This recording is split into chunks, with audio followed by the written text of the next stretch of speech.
All right, so today we are going to talk about the risks that are involved in having what we call these life estate deeds or ladybird deeds. So if you've heard about these deeds, essentially it's people trying to do a low cost estate planning vehicle relating to real estate. And so what they do is they say, okay, all right, so I'm going to give to my children and I'm going to withhold a life estate in it.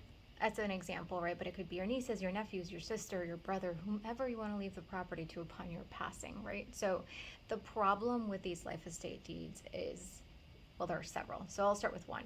First of all, traditional life estate deeds kind of bind your hands. What does this mean? It means that if you decided to grant somebody else an interest or remainder interest in the property and you didn't retain the powers to do with the property what you wanted to do during your lifetime, and including changing the ability of that person to receive the gift, you're now subject to the whims of this person agreeing or not agreeing with you regarding encumbering the property, which is taking out a mortgage on it, selling it, and so much more. And so this is one of the big problems caused by life estate deeds.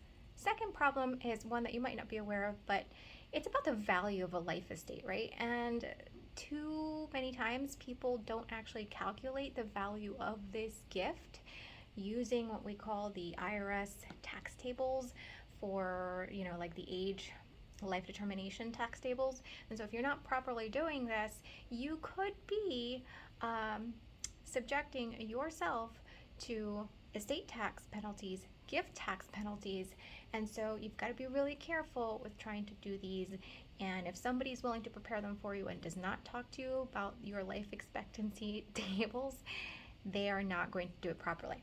Okay, and then finally, the other problem that arises here is that even if you did do it properly, even if you did retain all the powers and authority that you wanted to, and you use the calculation tax tables, the issue is if your designated beneficiaries predecease you, okay, or they die simultaneously with you, you're back at square one. It's back into probate. And I've seen this happen.